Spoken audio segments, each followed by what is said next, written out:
The Gawler Town Band has stood the test of time. It has survived world wars, economic shifts, and the ever-changing tides of musical fashions. What began as Riggs's Gawler Band has evolved into the vibrant, modern concert band we now know and love today. And a fixture at most pivotal moments in Gawler, from the solemnity of the Anzac Day to the joy of the Christmas parades. And we are incredibly fortunate this evening to have two members, one a veteran, he says. Well, with us this evening with Peter Ryan and Mel Hardy, who will lead us on a visual journey through the story past. As Mel Hardy beautifully puts it, the days of rural town bands are not a thing of the past.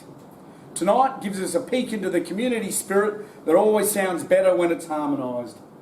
So whether you're a lifelong resident, a dedicated history buff, or a music lover, we are thrilled to have you here to kick off our year. Please join me in giving a warm welcome, a Gawler welcome, to Peter Ryan, Mel Hardy and the band. Gawler History Club members and those present today. To Paul, thank you for the invitation, and Robert, thank you for the write-up in the bunyip. It is truly an honour for us to present to you tonight about an organisation that's very near and dear to ourselves. That is the Gawler Town Band. For many of us, music is universal. It transcends through the decades and across generations and has the ability to touch our hearts and speak to our souls. Imagine a group of like-minded individuals who are united with a common interest. I'm sure this description fits your team here. It certainly fits the Gawler Town Band. For many of us, Gawler Town Band has turned into our second family, our home away from home. And this group, for many, have become our lifelong friends. Our goal is to serve our community, and for Gawler Town Band, we do this through the gift of music. I'd first like to bring to your attention this bass drum. You might see it reoccur in some of these photos that we have for you tonight. A picture is worth 1,000 words, and for this purpose, our presentation is entitled Gawler Town Band, a Visual History. From our humble beginnings as a small town brass band, Gawler Town Band is proudly the oldest town band in South Australia. In 1860, Philip Cheek, a flautist, tenor horn player and conductor of the Tont Street Methodist Choir, formed the original Gawler Town Band. After a year or two, he passed control of the town band to William Riggs, a clarinetist and violinist. It is from this time that the group came to be known as Riggs's Gawler Band, which distinguished itself from another local band formed in 1861. And this band functioned for another 60 years. It soon fulfilled many engagements and established a fine reputation for musical performance. Riggs's Gawler Band rendered services free of charge for numerous events, functions and causes. William Riggs retired from the conductorship in 1881, and after his retirement, his son John P. Riggs succeeded to this position. Under his leadership, the band continued its established practice of serving the community and achieved many placings in statewide band competitions, including first place and state championships. This is the earliest known photo that I have in our collection, dated 1905, of the Phoenix Brass Band. In the early 1900s, the Riggs's Band and the Phoenix Brass Band played at selections at the town hall and took collections in aid of the poor in the town and for the neighbourhood. In 1905, John P. Riggs resigned after 43 years of association with the band, and Sidney Riggs was the new band master. This is an excerpt from the Mayor's report, and this is dated 1908 to 1909. And this is discussing that a band rotunda should be erected in the town. What year was that, Bill? 1908. Okay. But the report is slightly different. That's okay. No. Please don't get me to repeat numbers. Please don't. Okay. This photo is the Hutchins brothers. and this is pictured from 1919. From right to left, it shows Herb, Arthur, Bert, Percy, and Hector Hutchins. There was a grandson, Bob, later, Bob Hutchins. In 1921, the Riggs Band and Phoenix Brass Band merged to become the Gawler and District Band. This was due to the impacts of the First World War. Enlistments had reduced the capacity of brass groups to function independently. H.L. Marsh became the conductor of the amalgamated band. The Gawler and District Band once again competed in band contests in 1924 and from 1930 to 1936.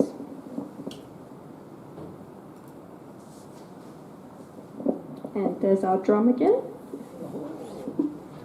However, the Depression and Second World War once again impacted the Gawler community, and for a number of years the band went into recess.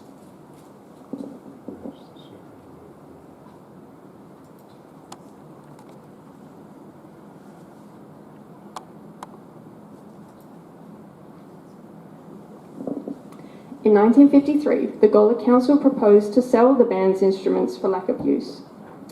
John Chambers, Dick Kneebone, Bob Hutchins, Albert Baker, Bert Hutchins, and Ralph Chambers called a meeting in the Foresters Hall, which is now a pharmacy. This was attended by 24 people interested in reforming the Gawler Band.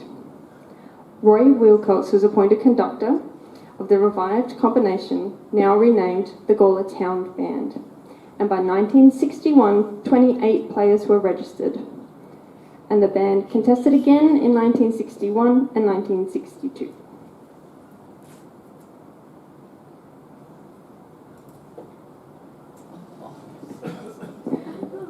Roy Wilcox retired as bandmaster in 1966 to be succeeded by Bert Hutchins. The Hutchins family played a big part in the Gawler Band throughout much of the 20th century. From the late 1930s up into the 1980s, 5 Hutchins brothers, Herb, Arthur, Bert, Hector, and Percy, played in the band. Bert played in the band from the late 1930s and conducted the band until his death in 1981, when he was then succeeded by his son, Peter.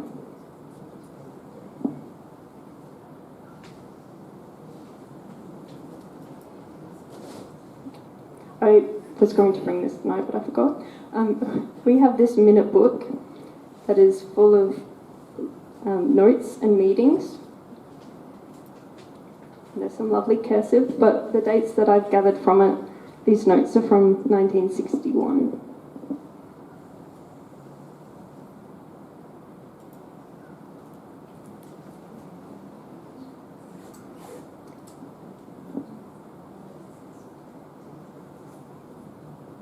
This is a pamphlet that is from the Tanunda Band competition in 1962, and there's a little section about who played in the D grade and represented Gawler Town Band in that.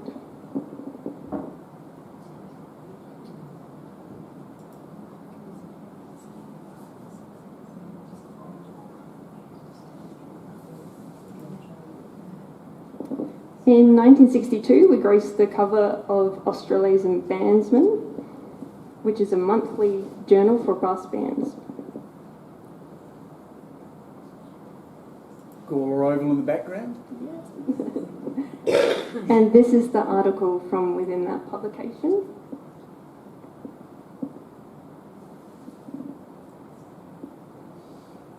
The caption says that it's at the Gawler Adult Education Centre.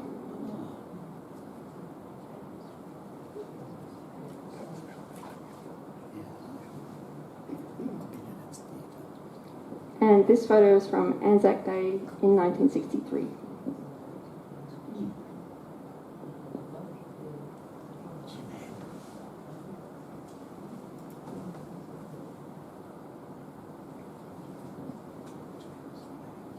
This is also from a newspaper article. It's dated June 1970 in the corner, and also depicts classes in the Gawler Adult Education Centre. Also within that meeting book that I showed you the cover of before, I found it's kind of a minute book and scrapbook There's this tribute for Philip Dick Koch, and he sadly passed away in 1973. The dates there. Can read cursive. And then we also have, there's quite a number of articles, and of course an obituary for Bert Hutchins, which was from 1981.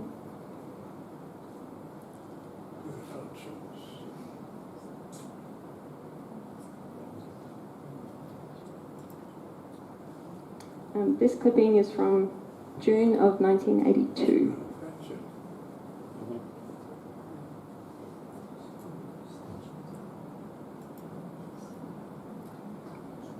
This is, I think, a ticket. It's $4 or $3 to come to the Music Fest in 1984. I also have a program from 1985. That was the Oompa Festival. Peter fondly remembers those, don't you? Not from 19. Not from 1985. 65. And from 1968, there's this snippet. I presume that the articles that I have that are from the newspaper are actually from the Bunyip, but I don't have any sources to confirm that, unfortunately. And this, from our scrapbook, is at New York Oval, December 1989, which was actually the month and year I was born.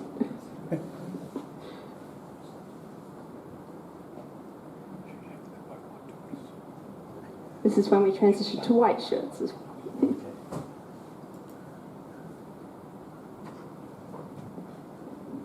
And despite being black and white, this is also from 1989.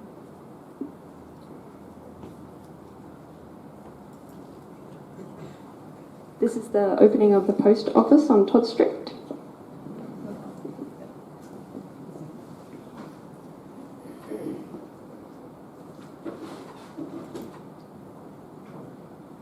And this is a newspaper article.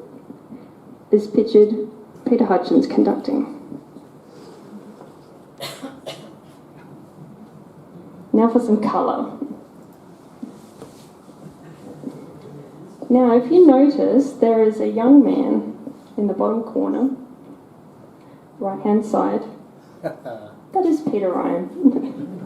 What age? Oh, we'll have to ask him. So it's now his turn to talk.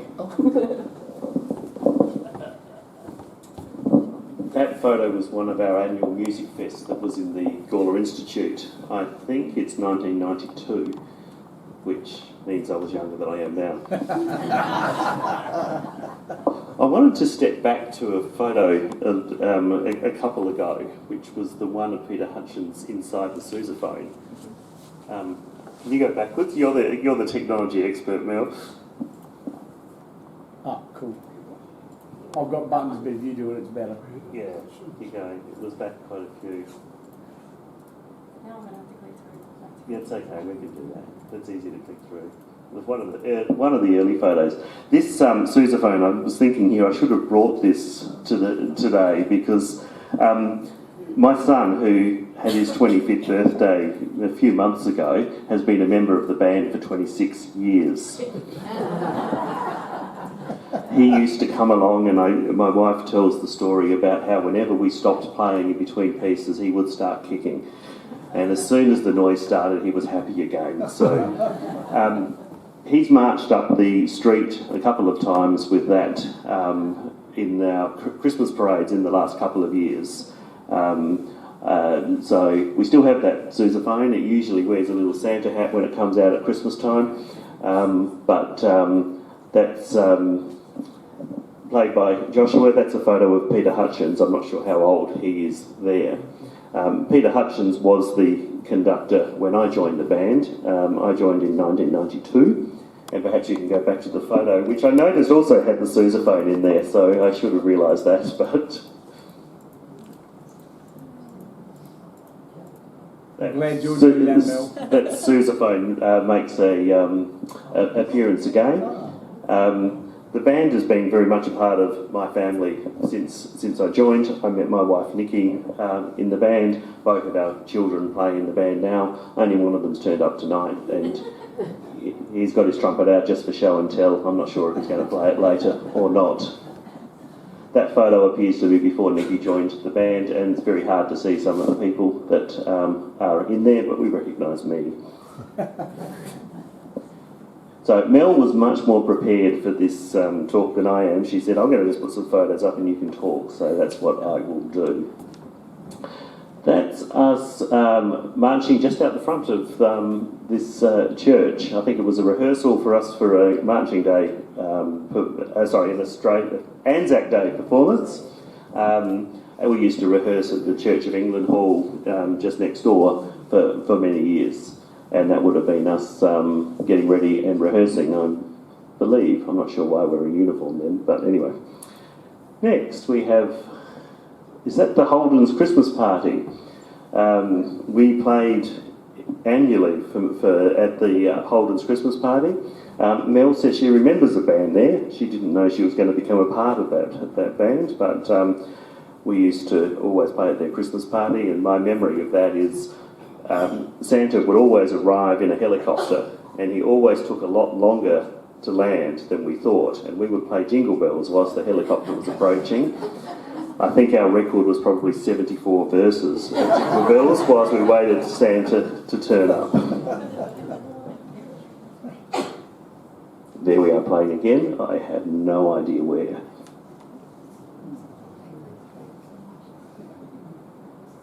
Mel thinks it's Apex Park. I'm not so sure. Does anybody recognise where that might be? I'm sure it's in Gawler. Alright, we might move on. This one's a little more obvious where this is. That would have been one of the street closure nights that Gawler used to have. We used to always play there, and then usually wandered up to the Masonic Lodge where one of our former members, Jim Haddon, was a member, and we would have our Christmas party there after the Christmas party in the main street. That is Apex Park, and that would be Australia Day breakfast, I would think.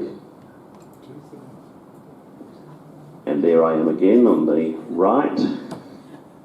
Might be time for us to model some uniforms, because we're obviously wearing our current uniform, which we only got last year as a result of a council grant for that. But perhaps if I have a volunteer to pick one of the uniforms that I brought along to show how it's changed over the years.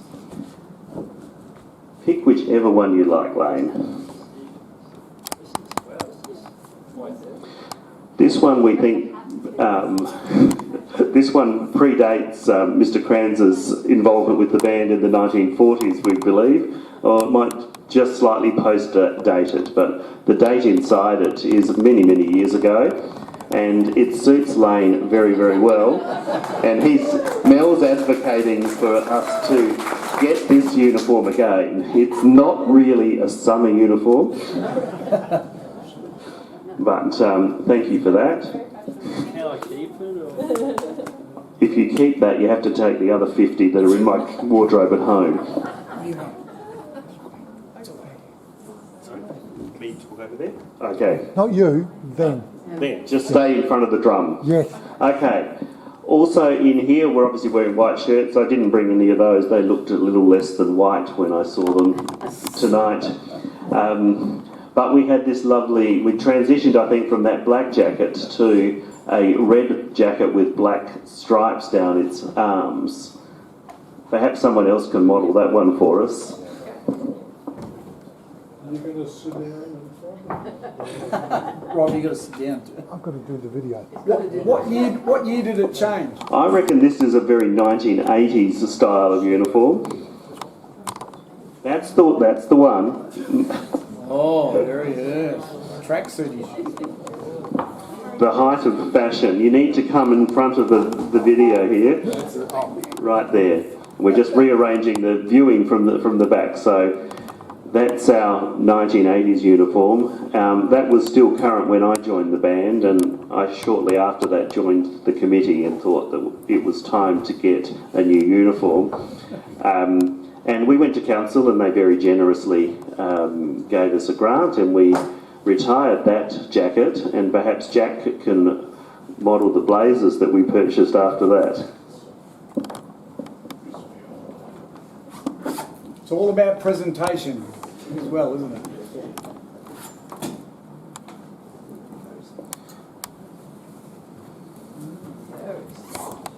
Is this your input?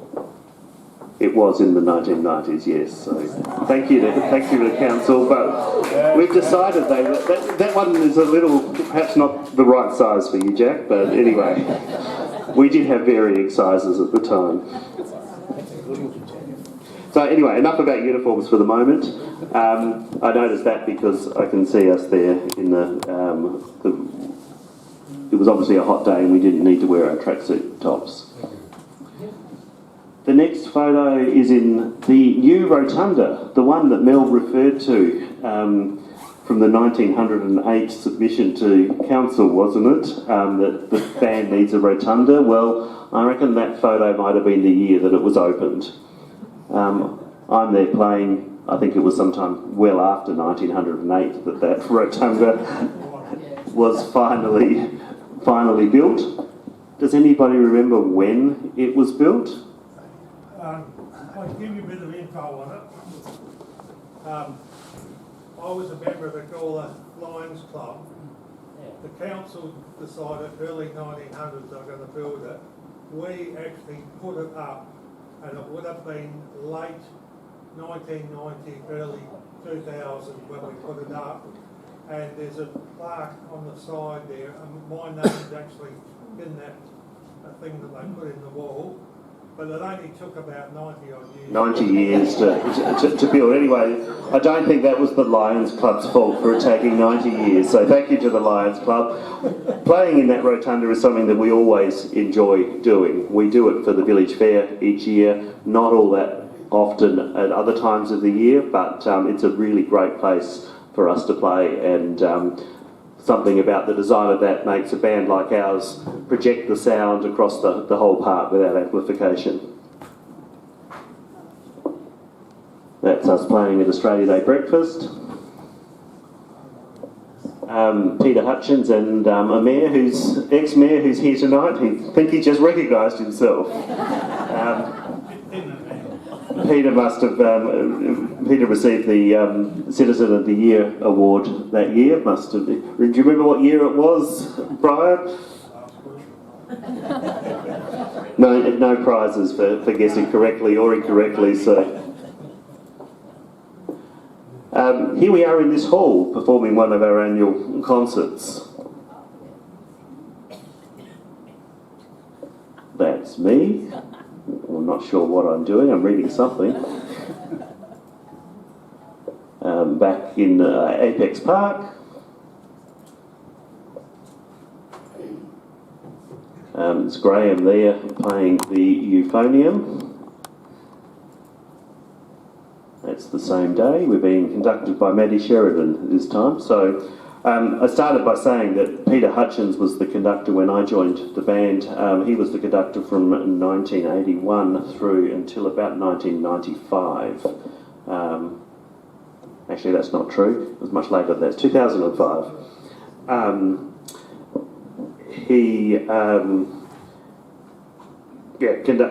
One of the Hutchins family. He was Bert Hutchins' son, and one of his favourite things to do was for us to play at dances, and we played for about 30 years at the annual Adelaide Colonial Dancers Ball.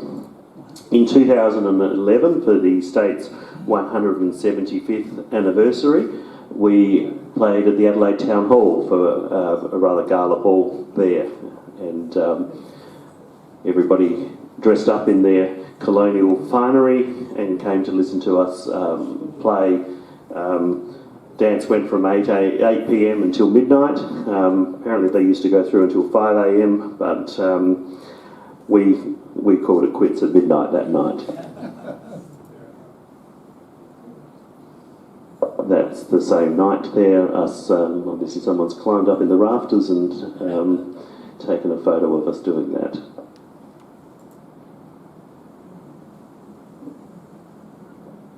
That is in the Church of England Hall next year. Our conductor there in the middle is Mike Ward. Mike came over from England especially to conduct us. Maybe that's not entirely true, but he was our conductor for quite a few years, and that's us after one of our concerts.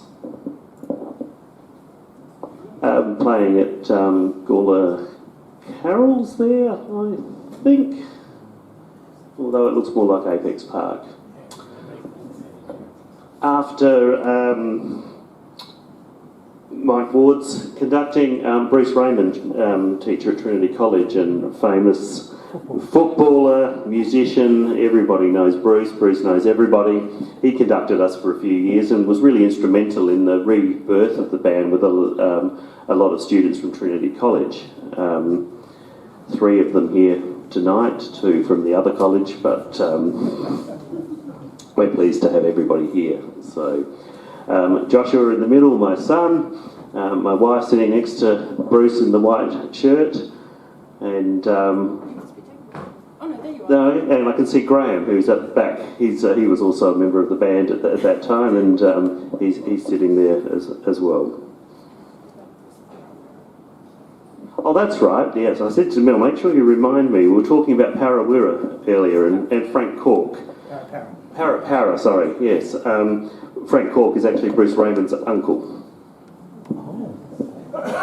So, anyway, everybody's interwoven in some way, aren't they?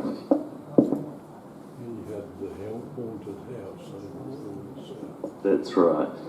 Gawler Station revamp opening. Again, the Gawler Lions Club was involved in that.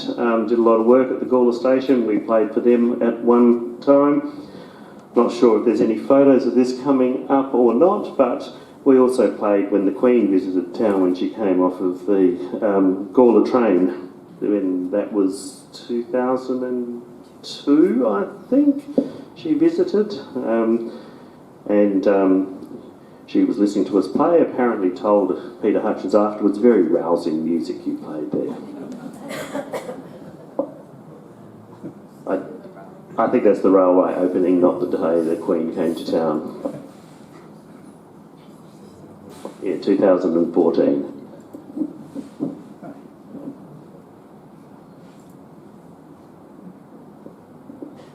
That looks very much like a Christmas celebration when we were playing in the Rotunda. That would have been one of the Gawler Carols evenings.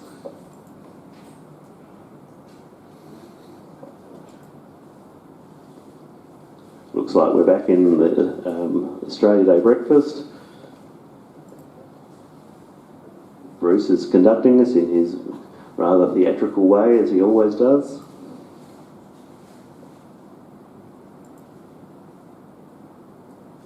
This conductor here, Neil Edwards, Neil's no longer with us, but he was also one of the great people who encouraged the junior members of the band.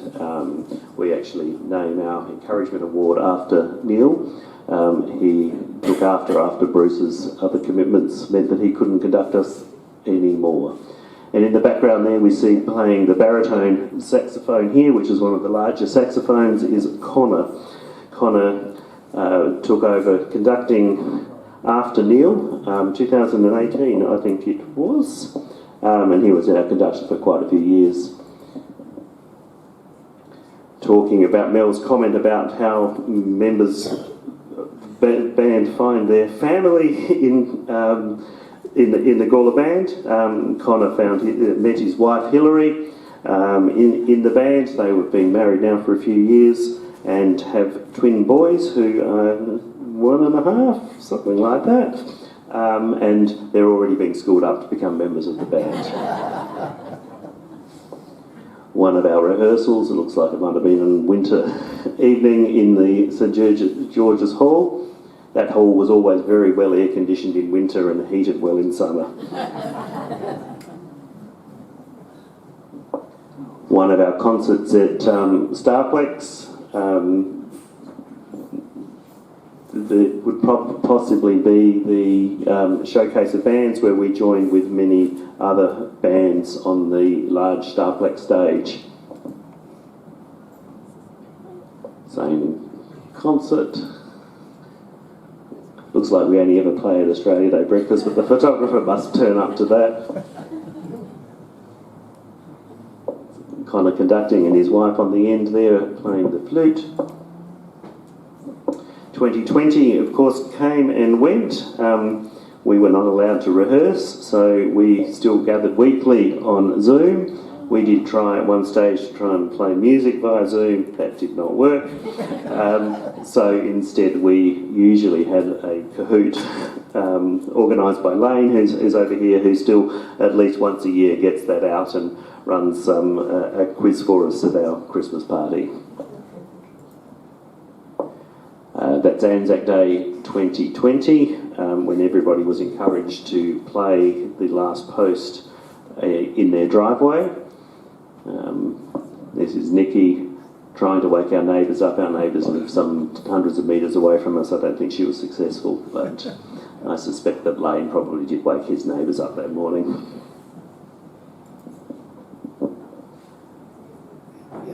After COVID, we needed a larger rehearsal venue. We, at that stage, were rehearsing at Trinity College, and they were not comfortable with us coming back in there, and we were lucky enough to be able to find a home at a temporary home at the Salvos.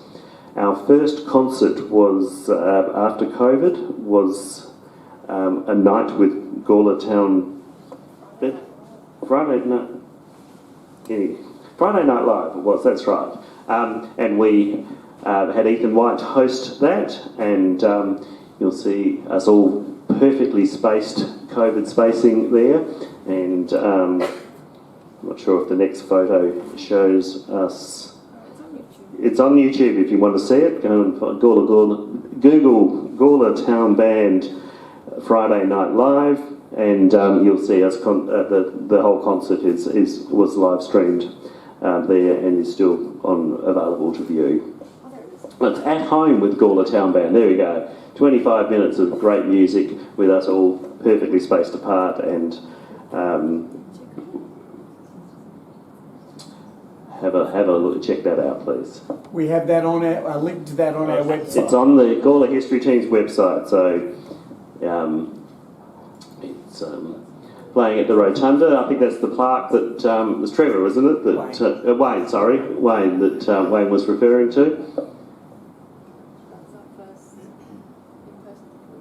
It's our first in-person performance after COVID. Thank you, Bill. Playing for the Gawler Car Club out at Angle Vale that year under our new marquee. We're back live and loving it. This was over the last few years we've partnered with Gawler Council to run an annual concert in the new Civic Centre. It's usually the last Friday in July. It will be again this year. Tickets will be available soon. That was the first one that we did there. We travel frequently to play. This is us playing at the Gawler Band Festival. Mel did give me some dates, which are on my notes over here. The Gawler Band Festival is a bit of a competition. We've come second and third in the 2 of the years that we've played up there. So that's us playing in Gawler.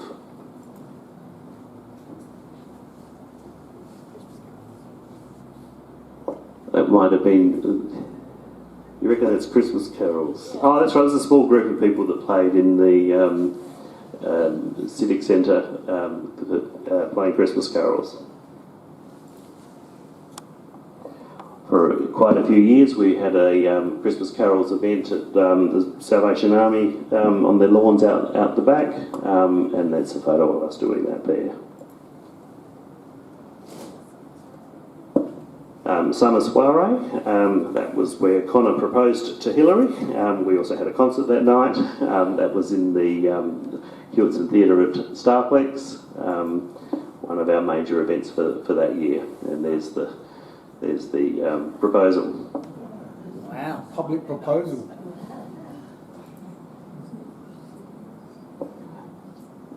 one of Bruce's talents, I guess, is recruiting talent from anywhere in the world. Standing next to Harry. Harry's going to play for you a little bit later, is Peter Moore. He is one of the best trombonists in the world. He came over to Trinity College, did some work with the students there, and played with us that evening as well. This is one of the shows under the conductorship of our current conductor, Harry Lange, and at one of the Friday night shows at the Civic Centre.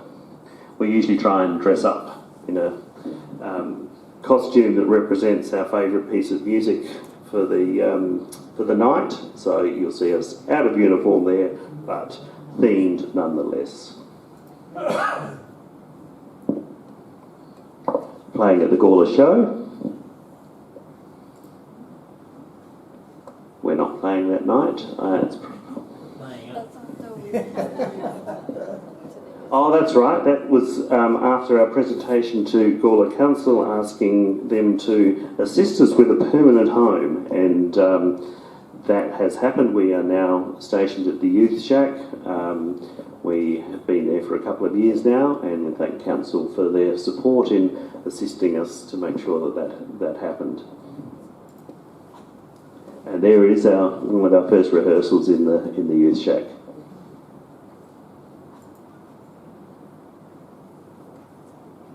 At Harry addressing the audience up at Harndorf and Strathalbyn. We also play at Strathalbyn quite frequently. They have a band festival which has many bands from across Adelaide come and play over 2 weekends in August, and we've been invited to play there probably about 6 or 7 times over the past few years. Back in the rotunda for the village fair. That's the grand showcase of band that I was referring to before. We had us in the red on the far right, Salisbury, might be Port Adelaide, Tanundas down the front. I'm trying to think who the blue shirts are. Woodville, was it? So quite a number of musicians making a lot of noise, hopefully pleasant noise on the stage that night. Close up of us playing. When we can, we get some small groups together, and shortly you might hear from the people here today, but we're playing in the Civic Centre there. It's Threads of Life, that's the same group that we've got here, which you might hear from shortly. Who's out? Harry. Mel, you might need to explain this one. It might be time for you to take over again. As Peter mentioned, we have a number of themed concerts that we like to do. So this was, not last year, but the year before, in 2024. The theme was Timeless Tunes, which is songs from the 60s, 70s and 80s. So Harry's dressed as Elton John. And the clarinet section that I play in, we are Scooby-Doo and the gang. That's a sneaky photo that I took of Harry, and I think it was just very, very appropriate of the night. It was grand and fun, and everybody had a good time, and yeah, I guess he channeled Elton John for our performance. Here we are again in Harndorf. This was one of the colder days. Sometimes it can get hot up at Harndorf, which is surprisingly. But this is this is 2024. And this is the 2024 Village Fair as well. When the Villawood Christmas Parade came back, we were invited to march, which was a surprising exercise for a lot of us who hadn't marched before. We're not a traditional marching brass band, So a lot of us learnt how to march, and we march for this. And there we are, not in action, but we're on a break whilst marching. And as Peter mentioned, we were playing with the Salvation Army as part of their Christmas celebration. This time it was inside because it was a 42-degree day. One of our members, Elaine, has been with the band for a very long time. She's a very talented bugler. She's often invited to Gawler RSL events and also the Anzac Day commemoration services held in Gawler every year. And she bugles the last post. So this is a picture of her in action. And this is another Anzac Day commemoration. This is at dawn service, actually.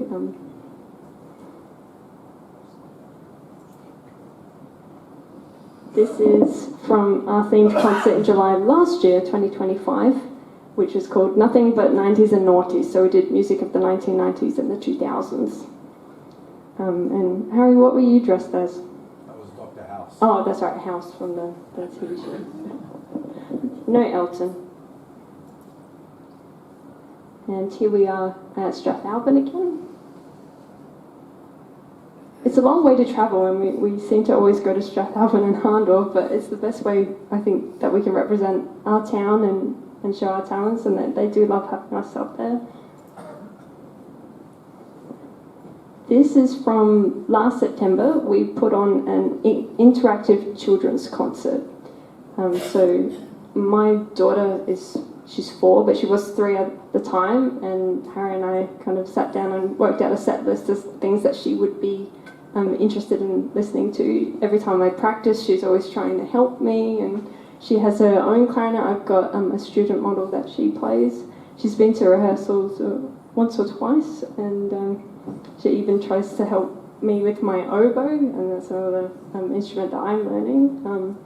And just like how Peter said when Nikki was pregnant with Josh, when I was pregnant with my daughter coming to band and we stopped playing, she would start kicking and want me to play again. So she's definitely got music in her. This is us at the Pace Festival opening, which was last October. And this is last year's village fair.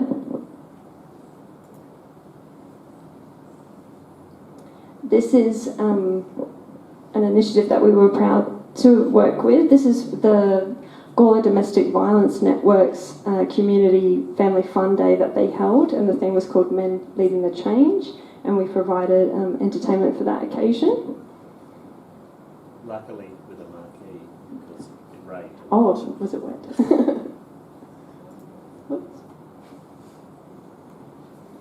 This is, whoops, antivirus protection. Murphy's Law.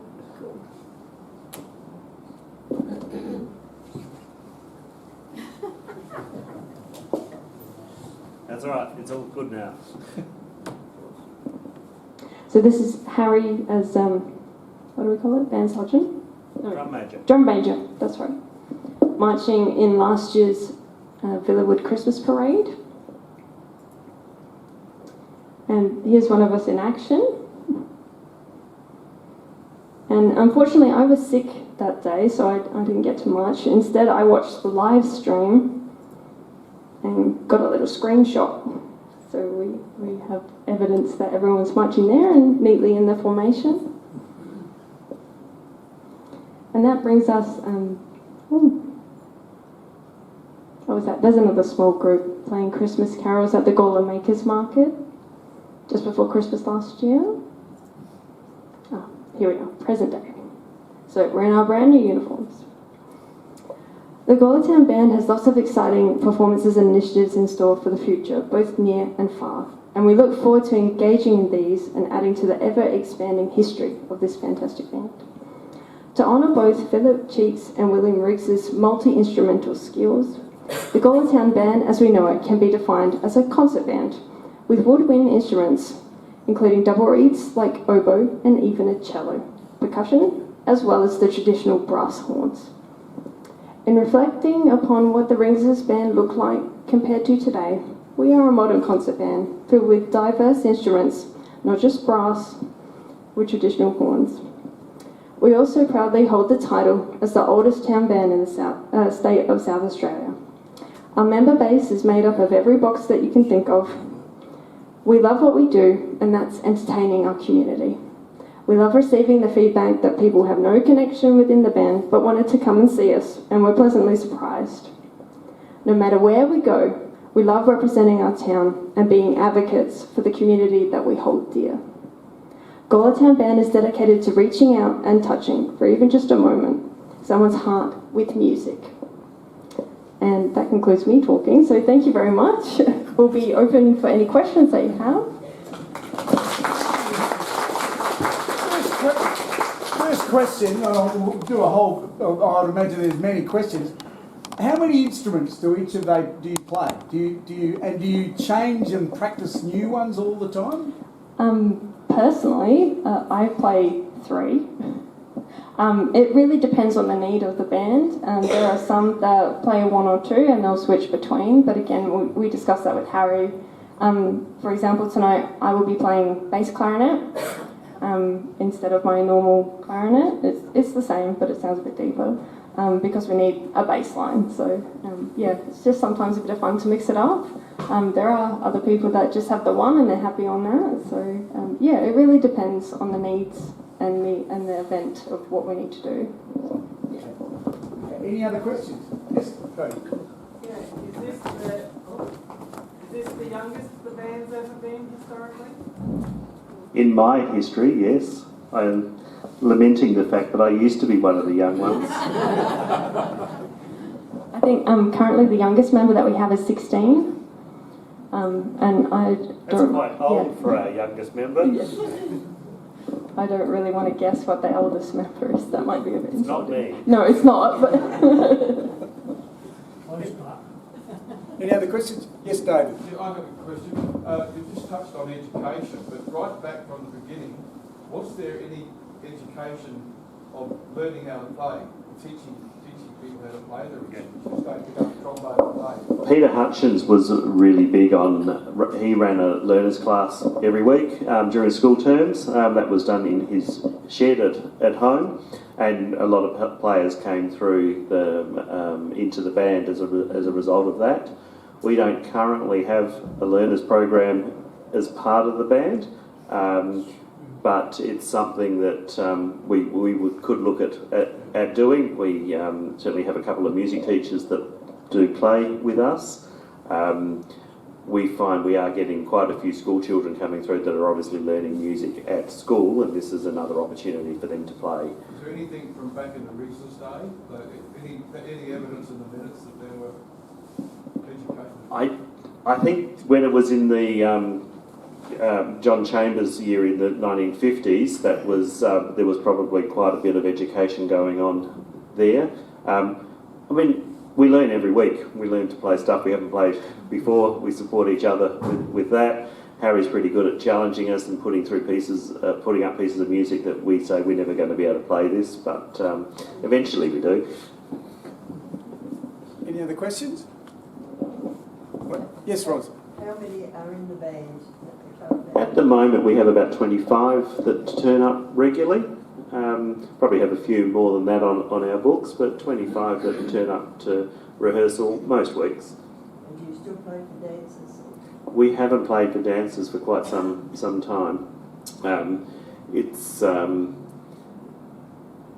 not the colonial ball doesn't exist anymore.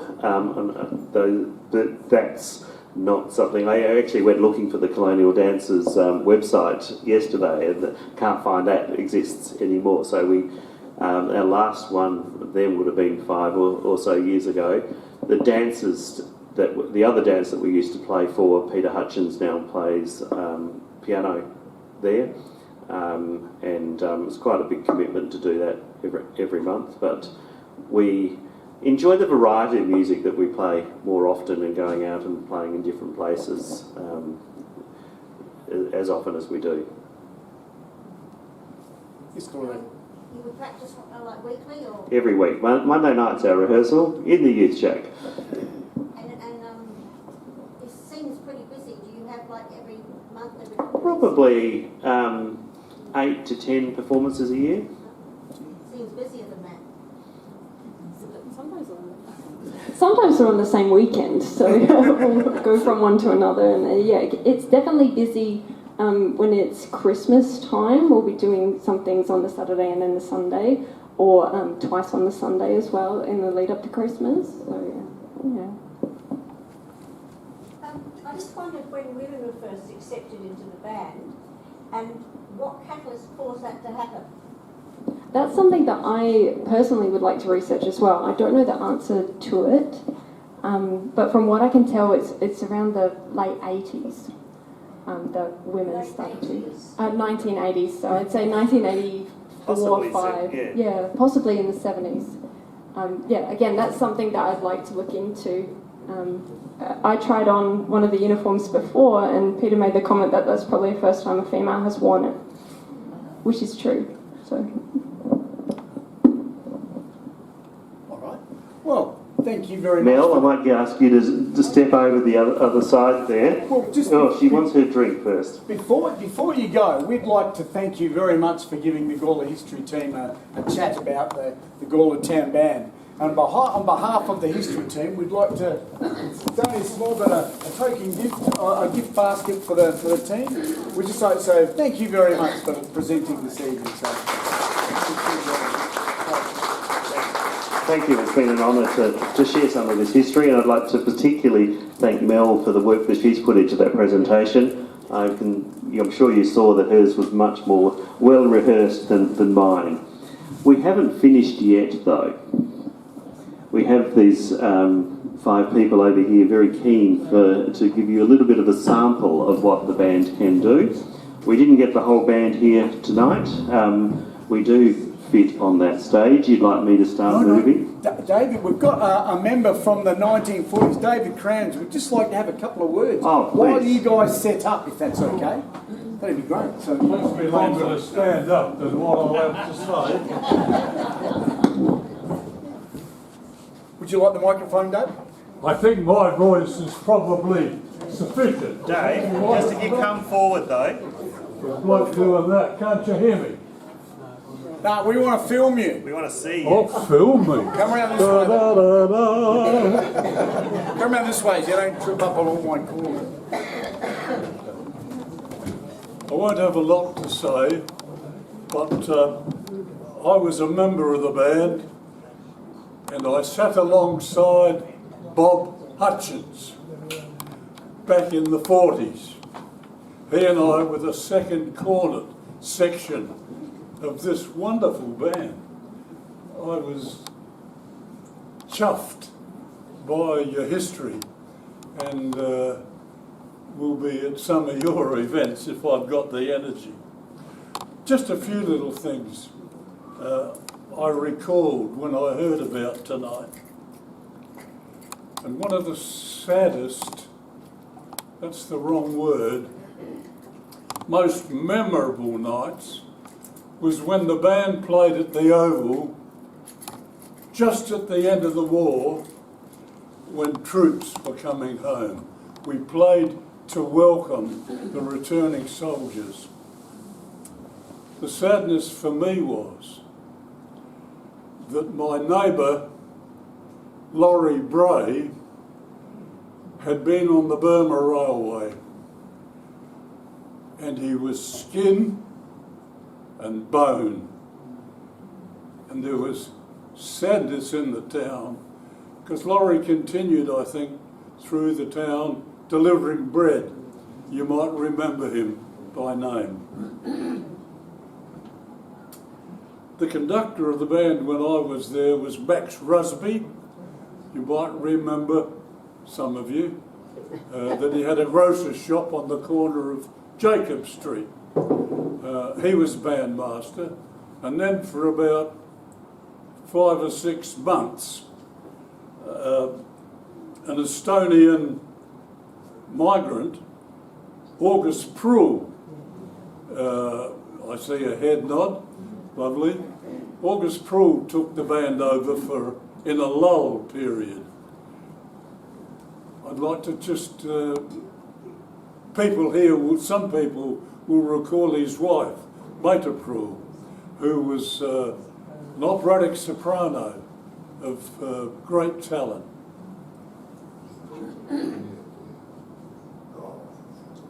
The band played regularly at the Gawler races. My father was a very devout Methodist, and he didn't like me playing at the races. But I saved my money, and I said to one of the bandsmen, would you put 2 and 6 for me on the horse called Fizz? That was the last bet I ever had at the races. And I recalled with real fondness that many years after you would remember Bert Hutchins. The family invited me to present his eulogy at the church down the road. I remember Bert with fondness. He was kind of big brotherly to me in particular, for no known reason, but that was it. That's all I think that I can recall, but I will certainly recall tonight's event and honour the young'uns. It's a great way to express oneself and to influence communities for the good. Bless you. Thank you very much.